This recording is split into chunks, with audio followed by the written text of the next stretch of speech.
Presidente, senhoras e senhores deputados, a tragédia em que o país se viu mergulhado há 13 dias atrás foi a maior e a mais horrenda que alguém poderia imaginar.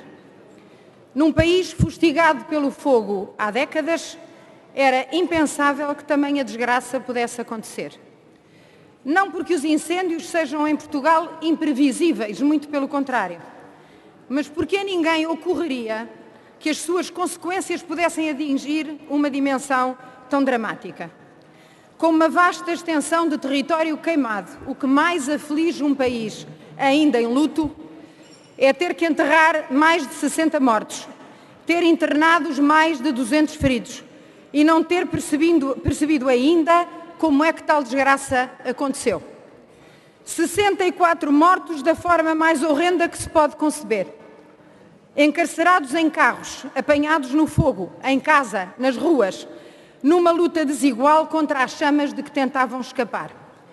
Nos primeiros momentos daquele sábado em que a tragédia começou, veio a estupefação.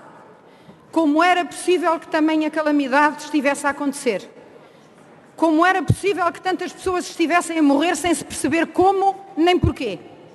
O tempo ia passando e os números do horror multiplicavam-se sem explicação. O país acompanhou a tragédia em estado de choque, num misto de incompreensão, de revolta, de impotência e de profunda tristeza. Houve quem não tivesse tempo para tanto porque a situação lhe exigia ação imediata. Bombeiros, valorosos homens e mulheres lutando pela vida dos outros. Forças de segurança, instituições da comunidade, de imediato no terreno responderam como podiam a quem conseguia fugir daquele inferno e precisava de tudo. Entretanto, pedia-se ajuda que não vinha. Implorava-se por socorro que muitas vezes nunca chegou. Passaram-se 13 dias sobre o início da maior tragédia nacional que sofremos nos tempos até onde a memória nos consegue levar. Mas ainda não sabemos porquê. O luto não terminou nem terminará nos próximos anos. Mas é chegado o tempo do porquê, a que ninguém ainda deu uma resposta cabal. Porque não conseguiu um país com experiência de tantos anos de combate a incêndios prevenir esta desgraça maior. Porque não foi prestada ajuda a tantas pessoas que desesperadamente a pediram. Porque não foi cortada em tempo útil uma estrada que conduzia ao martírio. Porque razão havia, segundo noticiado e confirmado pela Associação Profissional da GNR, no posto territorial de Pedrógão Grande, 3 militares no momento em que deflagrou o incêndio. 2 numa brigada e 1 no posto. Confirma-se que foi por falta de meios, já declarada por esta associação, que não houve capacidade para cortar e controlar a Estrada Nacional 236-1, onde morreram carbonizadas 47 pessoas. A que horas morreram estas pessoas? Quantas horas passadas desde o início do incêndio? E as restantes 17 que morreram naquele concelho? Onde e em que circunstâncias? Por que razão? Mais de 24 horas passadas sobre o início do fogo, uma autarca de Albeázere pede ajuda porque tem uma freguesia em chamas, com necessidade de evacuação de populações, e lhe respondem que não há meios disponíveis. Quando oficialmente ninguém reconhecia essa falta.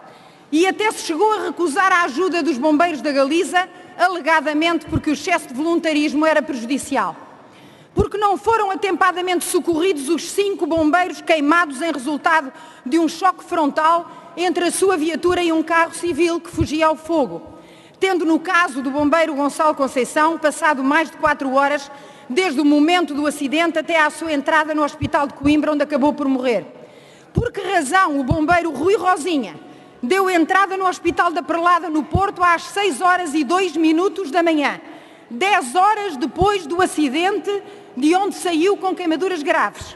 Por onde andaram os responsáveis do socorro durante 10 horas com um homem queimado em agonia? Por que razão ninguém informa o país do estado de saúde de 3 homens e de uma mulher, bombeiros de Castanheira de Pera, que, segundo os seus colegas de corporação, se encontram em estado crítico?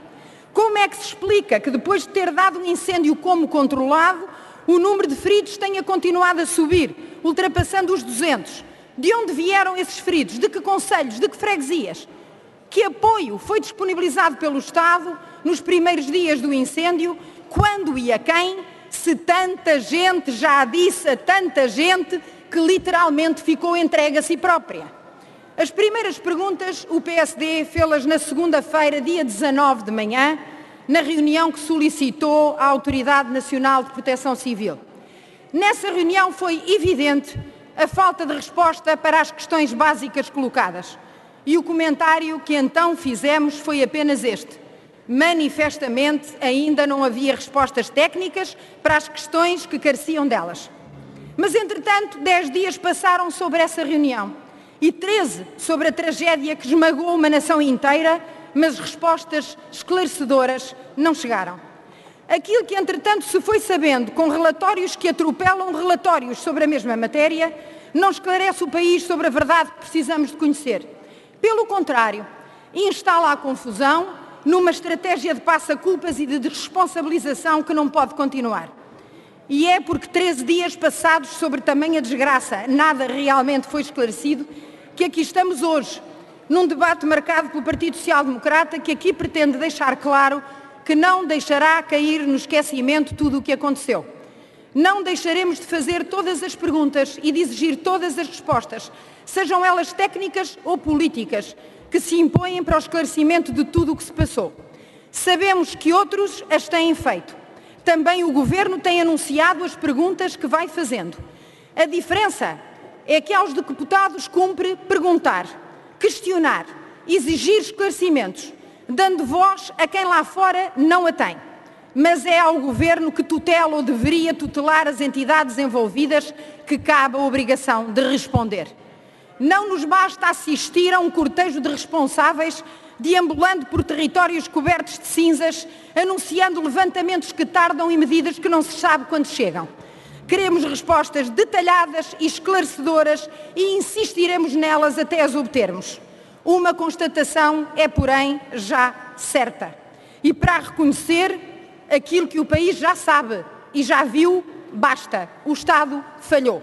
Falhou dramaticamente quando as pessoas mais precisavam dele.